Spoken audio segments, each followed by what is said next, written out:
rencontre am.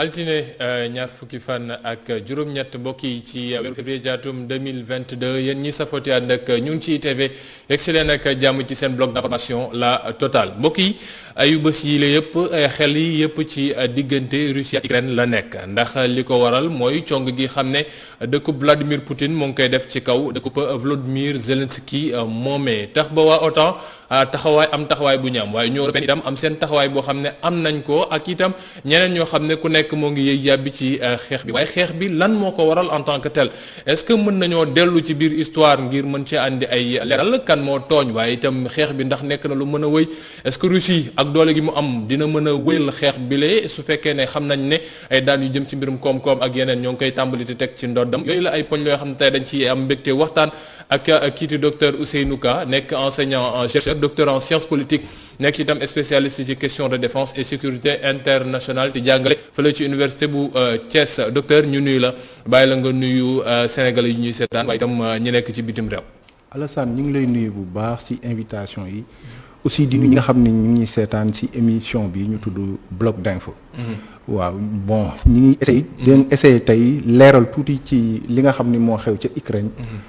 te Russie dal ci kawam. ñu xool ba xam ci wàllum histoire comme ni nga ko waxee. ak revenir ci li nga xam ni mooy relation internationale loolu ban xalaat lay joxe. lay joxe dëgg la mbir mi ñëpp fi mu toll nii ñu ngi xool seen bët ndax dugg biir Ukraine nekkatul lu ñuy wax mbir mi mooy ndax dinañu mën a jël Kiev ou pas foofu la ñëpp def seen xel ci jamono jile waaye laata ñoo yegsi ci ndax dinañ mën a yegsi ci Kievam déet li ñuy njëkk a def mooy. racinu xeex bile su fekkee ne mën nañu wax ne ci àdduna wala ci histoire wala ci taarix am na ay prémices yu waroon tax ñu jàpp ne xeex mën na am ci diggante Russie ak Ukraine parce que ñu bëri ñoo ngi wax am na ay accords ñenn ñi di wax ne ci jamonoy guerre froide am na ay wax yoo xam ne amoon na ci diggante URSS ak itam États-Unis OTAN ban taxawaay la ci am professeur nga tàmbali ci loolu rek ngir mënal ñu su fekkee dañ koy wax mise en place lii ci coow bi am ci diggante ñaari réew yi. waaw loolu lu ko gën a waral. mooy en fait comme Russie nekk woon Russie fédération de la Russie la tuddoon wala l'Union soviétique l'Union soviétique waaw c'est-à-dire waaw l'URSS quoi mooy l'Union soviétique la woon à l'époque avant muy nekk Russie mais avant muy nekk Russie Russie du moins ci volet boobu dañoo gisoon ni Ukraine mi ngi bokkoon ci fédération de la Russie foofu la bokkoon léegi àdduna di dox même sax avant loolu booy xool origine Russie Ukraine moo ko joxe parce que ça s'appelait la Russie kievienne donc booy xool am na benn sentiment nationaliste bi nga xam ne mooy animé Russie ba léegi pour ñu bëgg a jëli Ukraine loolu sentiment de fierté la mais dafa mel ni boo xoolee évolution histoire bi sentiment de fierté boobu dafa mel ni dañ koo blessé moo tax ñoom ñu bëgg a jëli waat Russie parce que depuis 1922 Ukraine mi ngi bokk ci biir l'URSS. Union soviétique. waaw mi ngi bokk ci Union soviétique. Union soviétique donc ñuy continuer ba 1991 bloc bi tas. c'est-à-dire guerre froide bi mur de Berlin daanoo en 89 rek Ukraine dafa jël indépendance en 1991.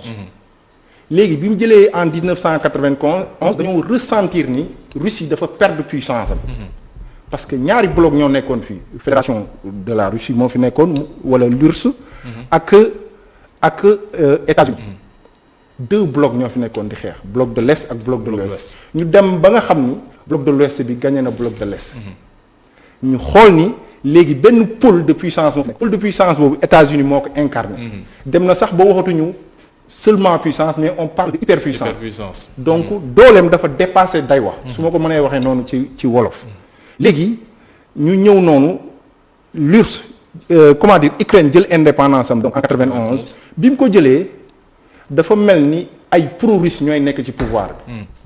ay ñi nga xam ni dañoo jege waa Russie ñoo nekk ci pouvoir bi.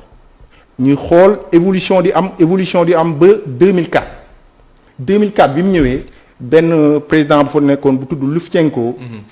ñu gagné ko élection mais élection yi bi ñu ko saytoo bi ko Cour suprême bi saytoo. dañoo xool ni dafa am ay trucage après nag ci la commencé am ce qu'on appelle la révolution orange. foofu la ay jafeñ-jafeñ di am ba pare du point de vue ce qu'on appelle stratégique et militaire. Ukraine dafa sensible. parce que dafa jege Russie. buntu la ci moom en quelque sorte. waaw buntu la tey jii boo laalee Ukraine rek da ngay laal Russie. moo tax moom mënu ko joxee noonu. parce que Russie puissance la mais moom aussi dafa bëgg a protéger boppam. te booy xool depuis quelques années pays yi nga ne ñi nekkoon ci bloc de l'Est bi dafa mel ni yu bari dañoo commencé dem ci Union européenne. c'est-à-dire di commencer européanisme. pourtant ay pays baltes lañ ce sont des populations russophones. mais dañoo gis ni dañoo commencé dem di allié wu ak Union européenne. dem di dugg ci groupe 27 yi. voilà donc il y a une européanisation des pays de l'ex-URSS. loolu nag dafa métti Russie. ba pare en 91 bi nga xamee ni bloc de l'Est bi toj na. c'est-à-dire mur de Berlin bi daanu. ñoom dafa amoon comme ça nga ko waxee dafa am benn jantal agreement bu comment dire James Baker waxoon Gorbatchev à l'époque dafa waxoon ni Gorbatchev ñun duñ mus a jël Ukraine pays de l'Est sax duñ leen laal loolu lañ leen waxoon donc boobu am na benn vent de démocratisation biir Russie parce que aussi quoi qu'il en soit Gorbatchev dafa commencé woon a démocratiser Russie Yeltsin bi mu fa nekk président bu xaw a mool ba commencé feebar le Poutine ñëw mais Poutine bi mu ñëwee dañoo gis ni dafa donne vigueur à la Russie. delloo ko ci. relation place bu mu newoon voilà waaw delloo ko ci relation internationale yi. ba pare man tamit mën naa wax leneen ci perception relation internationale c'est-à-dire lii nii warul bette. warul nekk électrochoc parce que souvent di dem ci émotionnel. loolu ci politique étrangère la bokk. émotion c'est un paramètre de la politique étrangère. mais dañuy gis ni émotion boobu day jouer ci lii parce que tey jii boo laalee Ukraine rek nit ñi dañuy wax non waroo laal Ukraine non y a un souci parce que Russie aussi du nangu menace dal ci kawam. du nangu am potentiel ennemi ñëw taxaw ci buntu këram. loolu du ko mus a nangu. loolu lan moo ko waral waaye itam nan la ñu war a mën a gisee lii xam ne waa OTAN jéemoon nañ ko def maanaam jéem a dugg ci biir Ukraine googee ngir taxawal fa seen i base alors que ne waa Russie ñoom nee nañu am nañu seen ay base wala sax seen ay collaboration militaire ak yenn mbir yoo xam ne xaw naa sensible yu ñu sekkoon ak waa Ukraine nan lañ ci war a mën a jàngatee alors que ne àdduna bi ñu bëri dañ jàppoon ne jugee ci biir réew te dem ci beneen réew te ko song nekk na lu ñu weesu surtout ab union ci biir Europe boobee xam ne une guerre européenne ñu bëri dañ yaakaaroon ne nekk na lu weesu lan moo waral li ñu mel nekk lay poñ yoo xam ne dinañ ci jéem a yéñabi ci ñaareelu pàcc seen bloc d'information la totale ak docteur Ousseynou Ka moom mi nekk enseignant chercheur xam-xamam màcc ci lu jëm ci mbirum politique de défense et sécurité internationale waaye itam ci relation internationale.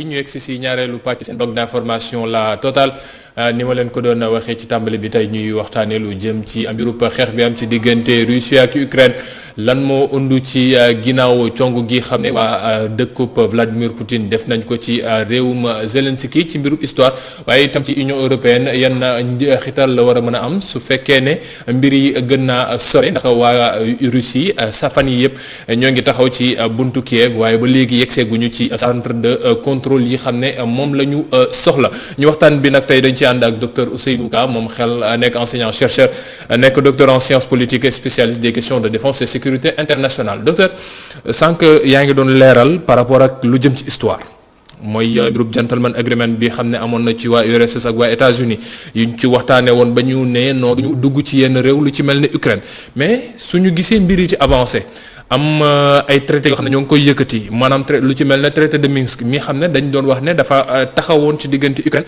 ak itam ñiiti waa Russie ne leen ne lii ti jëm ci mbiru partenariat dinañ ko def Union européenne duñ ci dugg waaye itam lu mel ne ay OTAN yi xam ne dañ ciy doon waaj a teg seen tànk yooyu duñ fa dem mbir mi su fekkee ne dañ ko xoolee neneen ndax ñu bëri dañu wax ne Russie moom moo nekk ci def violation mais est-ce que aussi Ukraine tegul tànk boo xam ne nekkul lu arrangé Russie en tant que état souverain loolu moo tax ba ñoom ñu xaw a xool nu ñu fippoo. Alassane yow da nga laal fi nga xam ni moo en fait mooy nœud problème bi quoi. C'est-à-dire li nga xam ni moo waral lii lépp tey parce que comme li nga wax bu dee ci droit international parce que lii nii bon am na quelque part une marginalisation du droit international. C'est-à-dire dañ ko xaw a soofantal. mais bon ñëpp xam nañ ni ci wàllu science que droit international c'est un droit mou quoi. droit bu nooy la. parce que souvent état yi dañ koy violer. mais dañuy jekk ba ci yàgg ni non duñ ko violer. noonu lay demee droit boobu moo tax ni droit bu mou la. et puis parfois dañuy wax communauté internationale mais fii tey ana communauté internationale. elle est peu présente. voilà donc est-ce que du un esprit de vie quoi. est-ce que du loo xam ni dañ koy gis nii waaye genre miracle la quoi dañ koy gis nii mais en réalité existé wul. communauté internationale parce que kenn mënu ko laal. mais ci li nga wax noonu même si Russie violé na ce qu'on appelle le principe de la souveraineté étatique. waaw parce que principe de la souveraineté booy xool fi mu soqee ko depuis traité de Westphalie de 68 parce que traité yooyu moo doon tax benn état mënul tëb automatiquement dugg ci benn état. mënul tëb dugg ci benn état. d'accord. parce que dañoo am lu ñuy wax moom mooy kiiraayu état yi. loolu moo permettre état tey ñii Sénégal daal di mën a égal ak États-Unis ñoo tolloo. ci wàllu relation internationale ñoo tolloo. loolu mooy brevet bi nga xam ni de compétence bi nga xam ni état bu nekk ak beneen état ñoo tolloo ci relation internationale. léegi dañoo sentir ni fii peut-être Russie violé na principe boobu. parce que benn état. warul tëb rek song benn état. mais est-ce que violation am na parce que soo déggee communication waa Kremlin en tant que tel ils te disent tout le temps ñoom attaqué wu ñu Russie waa Donbass ndax Donbass aussi dafa nekk loo xam ne dañ ko néewal tuuti ci mbir mi waaye ñoom nee nañu c'est une manière de libérer ou bien d'appuyer le peuple pro-russe yi xam ne ñoo ngi ci Donbass. te jàpp na ni Ukraine moom leen di attaqué ñoom ba léegi waxaguñu mbirum attaque contre waa Ukraine. waaw Donbass c'est que moom état boobu. booy xool nag positionnement c'est-à-dire fi mu nekkee. ci biir Ukraine la bokkoon. mais ñoom dañoo jékki-jékki ba ci yàgg autoproclamé wu. nekk ci Russie quoi donc autoproclamation mais est-ce que y a une reconnaissance internationale loolu mooy problème bi. parce que fan yee ci kaw boo ko Poutine reconnaître moom ak beneen état bi nekk ci wet yi jur na tolle ndax nee nañ amul droit. waaw amuñu droit parce que il faut Nations Unies reconnaître ni état bi existé na. du point de vue des relations internationales ñu xam ne état bi existé na. loolu mooy problème bi foofu. mais ñoom dañoo sentir ils sont plus esclaves c'est-à-dire dañoo sentir ni ay rusophones lañu quoi. léegi moo tax ñu dem ci côté russe. bon loolu problème la. déjà mais bon Ukraine c'est que dafa nekk pro-européen. booy xool doxinam de plus en plus dafa dem ci Europe. surtout avec l'arrivée de Zelensky. Zelensky dafa changer donne bi. loolu moo indi Russie tamit daal di tiit parce que loolu menace la imaginer ñu teg ay ogives nucléaires. yi nga xam ne ay bopp nucléaire ñu teg ko ci côté Ukraine mais loolu tout à fait nga dal Russie. donc loolu c'est une menace par rapport à la sécurité de la Russie. menace la mais quoi qu'il en soit recours à la force c'est-à-dire jaay doole. warul nekk mode de règlement dans les relations internationales. warul régler question internationale loolu bu amee rek day indi problème. dañoo war a dem ci négociation mais fii dañuy xool ni acte de violence la.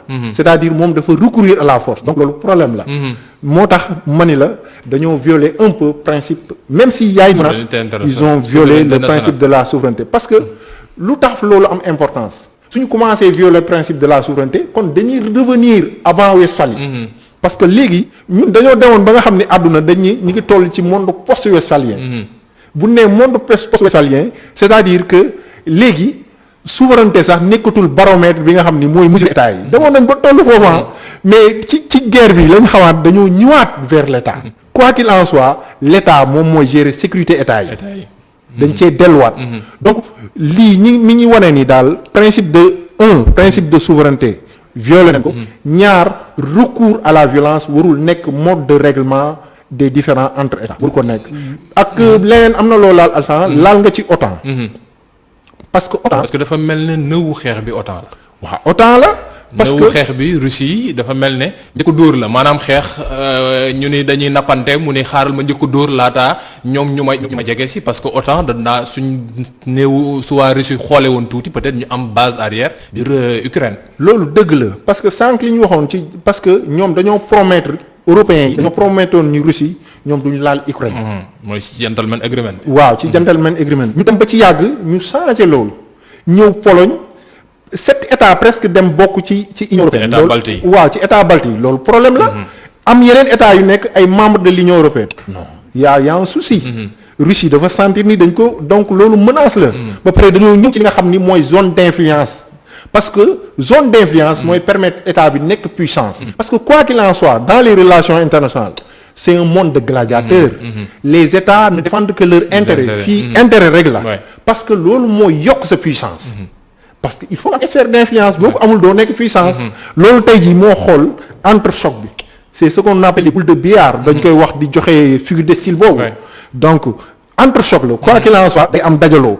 moo tax sànq man la paramètre émotion parfois boo amul benn retenue bi. am benn analyse bi rek da ngay juum. ci paramètre émotion boobu ñu bëri ci dañ ci taxaw ndax nee nañu ba xeex bi ti daagaa di tàmbali ñu bëri ñoo ngi doon wax ne ndax Russie dina ko def wala du ko def ba ko Russie tàmbalee def ñëpp gis nañu Union européenne daa taxaw. OTAN daa taxaw États-Unis daa taxaw communauté internationale en tant que telle ni ñu ko mën a waxee de manière virtuelle ñoom tamit dañoo taxaw parce que kenn mënul wax ne dinaa dugg ci xeex bi dinaa yónni sama soldat wala dinaa yónni sama armée wala dinaa joxe leneen ak leneen ci lenn lañ yem ay sanctions économiques lan moo waral képp tekkaaral boobu alors que ne ñoom ñii su xeex amee am nañ ci wàll. li ma la waxoon rek. terme intérêt mooy ñëwaat. parce que dañoo xam ni ñoom tey jii bu ñu duggee ci guerre boobu arrangé wu leen parce que boo xoolee ñu ngi jugee ci Covid bi. économiquement état yi dañoo commencé di sokkaliku ndànk-ndànk. mais nekkaguñu ci benn en fait benn taux économique boo xam ni dina leen permettre ñu mën a soutenir l'effort de guerre. L'effort de guerre. C'est très important. Calcul la quoi. C'est un monde de calcul et d'intérêt. Relation internationale noonu la amul ni kii sama xarit la. day nekk sa xarit parce que da nga am ay intérêt foofu. waaw ci loolu la quoi. donc moo tax ni état yi xaw a ragale. waaye ñi ngi gis ni ñi ngi acheminer ay armées vers Pologne. bon mun na am benn contamination mais yaakaaruma ko. parce que dama ni état yi taluñu ko actuellement. leneen lañ tal. loolu laa yaakaar mais kenn xamul. parce que comme li ma la waxee tout à l'heure en fait relation internationale perception la. parfois day nekk benn jeu d'hasard boo xam ni dafa compliqué calculer. waaye daal booy xool Russie ak ni muy demee moom ci posture réaliste la nekk. donc instant bi moom daw dara. ku ñëw boo dalee ci kawam day dal sa kaw. bañ demee ba génnee sax ak arme de dissuasion yi. ñu ni nañ ko mettre en état d'alerte. mu andi lu yees ndax ñëpp ñoo ngi doon wax ne yaakaar woon ne mbir mi dina dem ba sore noonu yow ci sa analyse ci ñaari poñ lan moo ko waral Russie dafa dem ba jàpp ne dafa dal ci xeer ndax Ukraine ba léegi mënul jël Kiev ni ko nit yi yaakaare woon ne ci week-end bi dina ko def wala ci benn fan wala daf ko def parce que dafa gis ne am na ay sanctions yoo xam ne ñoo ngi jóge bitim réew ti ko gën a sonal moo tax mu ni faw ma génne arme de dissuasion bi pour mën leen delloo ginnaaw. waaw parce que loolu bon c'est en fait c'est une manière de dissuader. c'est-à-dire de dissuader du moins. c'est une manière de dissuader parce que da ngay wax ni su ma deful lii ñii dinañ dal sama kaw. donc dama leen di dissuader dama lay def ñu reculer loolu c'est une stratégie. moom da koy def c'est ce qu'on appelle la répression dissuasive mais dalagul mais daal mi ngi def menace dissuasive bi. moom mi ngi dal nii. moo tax état yi xaw a ragal parce que quoi qu'il en soit. bon même s'il y a des normes de guerre am na droit de la guerre quoi qu'il en soit mais gars yi dañoo xaw a ragal de gars yi dañoo xaw a ragal parce que xam nañ dooley Russie parce que du point de vue conventionnel par rapport au armement Russie kenn ëpp ko puissance même États-Unis bi nee nañu moom ak États-Unis la ñuy wax kan moo nekk ca kanam sax su fekkee dañoo États-Unis mais nee nañu moom moo ci nekk daal ci ginnaaw. non en termes force aérienne en termes force marine en termes aussi force terrestre. waaw parce que booy xool du point de vue conventionnel c'est-à-dire conventionnel parce que dafa am ce qu'on appelle les armes conventionnelles et les armes non conventionnelles mais du point de vue conventionnel nii ñu toll nii Russie dafa appuyer wu ci li Russie bàyyi woon yokk armement ba pare gën koo yokk du point de vue technologie moo tax gars yi xaw a ragal xam nañu li Russie yore moo tax kenn ñemegul a dugg nii mais bon ñi ngi gis Europe mi ngi jéem mobiliser wu waaye ba léegi comme ni nga ko waxee tout à l'heure malgré l'OTAN ñemeguñoo dugg biir Russie. dugg ñemeguñ fa ba léegi déclaration yi moo ngi bëri mbir mi dem ba lenn la nit yëpp teg ci bopp bi moo di ne bu njëkk ma dañ daan wax ne lu mel ne Amérique daa ñëw dugg biir Irak ndax dafa jàpp ne moom Saddam Hussein arrangé tu ko woon wala lu mu waxoon ay arme de destruction massive lañ joxe woon comme kii Libye ñu wàccee Kadhafi parce que nee nañu yore woon na aussi xeet yu ñu mel noonu dañ daan gis mbir yi da daan jóge feneen ci beneen continent te dem ci beneen continent waaye léegi ci biir benn continent ci diggante ñaari réew loo xam ne ñëpp dañu yaakaaroon ne lu jeex la ndax même fii biir Afrique gisuñu ko ci biir Europe ñu gis ko lan moo andi li ñu mel est-ce que dafa mel dafa am lu soppeeku lu yees wala leneen loo xam ne dafa am ci doon ci côté relation interétatique yi. lu question bu am importance parce que dafa mel ni dañoo nekk ci fin de cycle. dafa mel ni dañoo nekk ci un nouveau millénaire c'est-à-dire un nouveau monde man sax damay wax parfois est-ce que dugguñu ci monde bi Paul Valéry di doon wax naan monde fini quoi. monde bu jeex. parce que dañ doon dem ba nga xam ni. Kant sax bindoon na benn livre bu tudd La paix perpétuelle su ma juumul di wax en fait les grandes démocraties ne se font pas la guerre entre eux. daal démocratie yu mag yi. du ñu xeex seen biir. ñoo ngi gis yenn taskati xibaar rek tàmbali di ko génne. waaw voilà mais fii nii ñu ngi gis ay démocraties européennes surtout. di def guerre. donc loolu day wan ni guerre en fait benn état mucc ci. benn état mucc ci wàllum guerre parce que aussi faut savoir que. relation internationale day dérouler ci l'ombre de la guerre. relation internationale ak guerre ñoo ànd. ñi def relation internationale loolu jaaxaluñu leen parce que relation internationale day dérouler sous l'ombre de la guerre. tout à l'heure li ma la ko waxoon en fait ci état yi nga xam ne ñoo composé scène internationale amul lenn lu supérieur état c'est-à-dire il y a pas une autorité supérieure aux états moo tax anarchie moo ko symboliser. moo tax mënul jóge ci guerre. moo tax nit yi gis nañ ko ci Nations Unies conseil de sécurité bi ñëpp bëri ñoo ngi wax ne ban njëriñ la am su fekkee ne dugal nañ fa ay recours pour mën a teg daan waa Russie waaye Russie dañ fàtte ne daa am droit de veto. day am droit de veto. donc day bloquer. lépp luñ teg ci ndaw. waaw day bloquer ce système onusien. parce que bu tegee droit de veto dara mënul dem. donc foofu ngay xool ni comme soppite. mi ngi am ci àdduna. donc day mel ni beneen monde bu bees moo ñëw. ba pare léegi. puissance bi nekkatu ci États-Unis Russie mi ngi commencer redevenir une grande puissance moo tax ci guerre bi du nangoo perte parce que su pertee intérêt yi muy perte ci scène internationale bi day bari moo tax du nangoo perte moo tax tout à l'heure bi nga nee ma duggaguñu ba Kiev non c'est un calcul calcul la rek mais quoi qu'il en soit dinañ fexee dugg Kiev teg fa un pro-russe parce que Russie sax ci waxam comment dire Poutine mi ngi wax loolu nañ dénazifier pour mën fa teg kooku xam ne ñoom dinañ mën waxtaan ak moom. Quoi qu'il en soit c'est calculateur. De tomber sur Kiev c'est calculateur. En termes de relations internationales parce que dañ ko gis Kim Jong-un ba mu ci Corée du Nord. ba mu fi amee benn genre bon je sais pas comment je le dis. benn xuloo bu ndaw bu mu amoon ak Donald Trump. nit yi ci wax ne affaire yi commencé naa sot ci lañ ko may jàmm waaye itam ci lañ gis ne.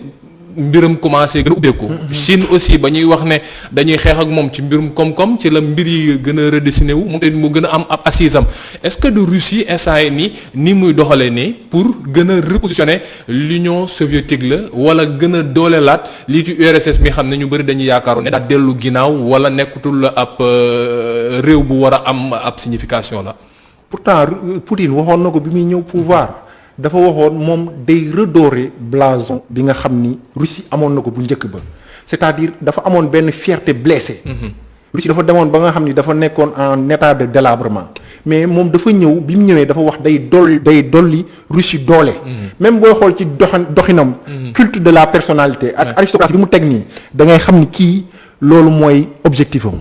objectif am mooy Russie nekk puissance bi mu nekkoon avant fin guerre froide.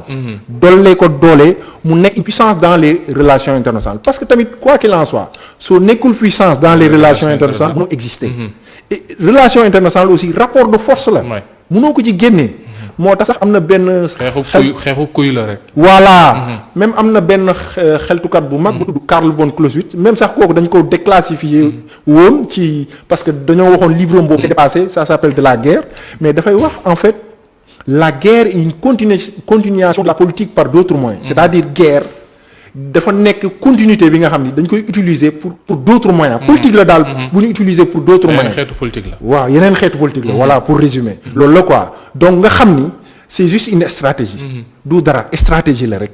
mais du nekk da ngay gaañ ay nit wala dal ci nit non c'est juste un repositionnement et aussi quelque chose d'utiliser l'usage de la force. parce que loolu ci la bokk. parmi boobu il faut ñu ko ci jël. démonstration de force la en quelque voilà sorte dañ ko jàppee noonu. loolu la. ci jeexital bi gis nañu waa Union européenne lu jëm ci réseau SWIFT bi banque yi ëpp doole nekk ci àdduna bi génnee nañ ci lu bëri ci banque yi xam ne ay Russes ko yore woon tey di gën nañu waa Union européenne ñoom tamit nee nañu dañuy bloquer lépp loo xam ne avoir la bu banque centrale russe yore oligarques yi xam ne aussi dañoo jege ñi ci Kremlin ñu ni itam dañ leen di bloquer est-ce que loolee yëpp mën na am benn impact ci lii xam ne Russie moom la taxawal ndax quoi qu'on puisse dire aussi ñoom seen biir ñoo ngi commencé itam te xool nu ñu riposté ndax génnee nañu ne seen marché seen bourse léegi bu kenn jaayeeti bitim réew pour bañ mu daanu waaye itam ñoo ngi gën a dooleel liiti seen banque centrale bi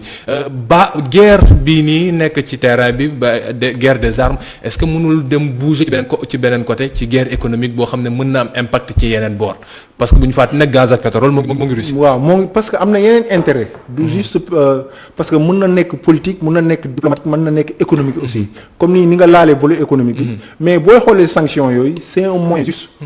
pour c'est-à-dire wàññi doole Russie. financièrement. effort de guerre bi nga xam ne Russie am na ko. par rapport à ses armes pour peut-être pour jënd essence jënd leneen loolu lañ bëgg a wàññi. moo tax nii ñu koy sanctionner. est-ce que c'est possible parce que su fekkee dañu fàttali ko ba.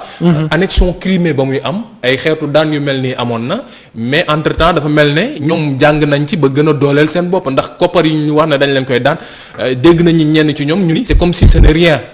non Russie quoi qu'il en soit day retrouver yeneen c'est-à-dire stratégie wala mécanisme pour mën a en fait pour mën a fàtt li nga xam ni loolu lañ ko daan.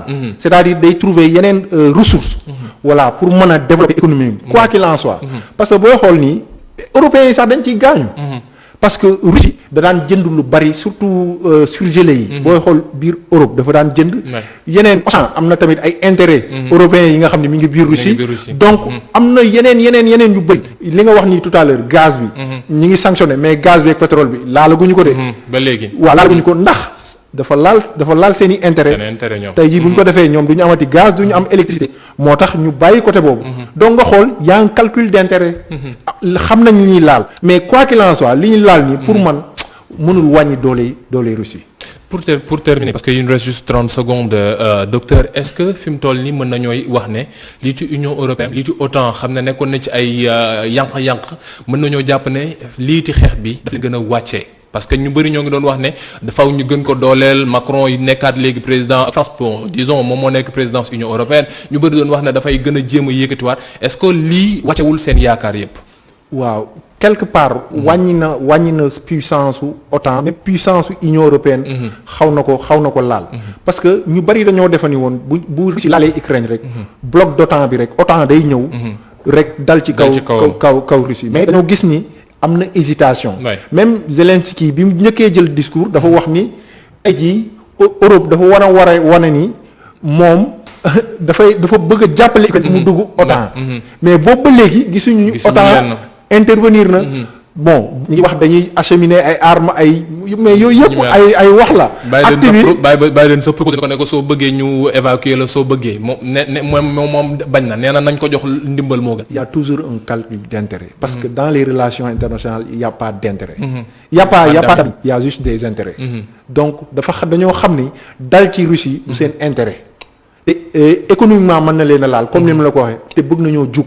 moo tax ñoom quoi qu'il en soit table de négociation rek la ñuy mujjee pour fay lakk wi wala guerre bi. négociation yoo xam ne sax fi mu toll nii mën a jàpp ne ñoo ngi ci ndax tey jii am na ab délégation russe ak délégation ukrainienne boo xam ne tase woon nañu ca Biélorussie ngir mën a waxtaanee xool ndax jàmm dina am ku nekk delluwaat na ci booram ci waxtaan googu lañ ne woon tey ak docteur Ousseynou Ka sant la bu baax gërëm la ci leeral yi ñu andil moom mi nekk enseignant chercheur docteur en sciences politiques spécialiste des questions de défense et de sécurité internationale moom moo ñu doon andil tey ay leeral ci coow bi am ci diggante Union soviétique wala bon disons Russie seulement rek ak ñiiti waa Ukraine ñoom ñooñee xam ne mbir yi moom li mu tàmbalee yàgg te ku nekk moo ngi jéem a xool nan lay gën a wutee ab ndëgër laay mbokk yi jox leen dégg daje ëllëg incha allah ci beneen blog bu ñuy waxtaanee ci seen blog d'information la Total léegi ngeen seetaan tuuti publicité laata ñu egg si ci xibaaru nasaraan yi 19:45 ànd ci ak soxna Aminata Ndonka jërë ngeen jëf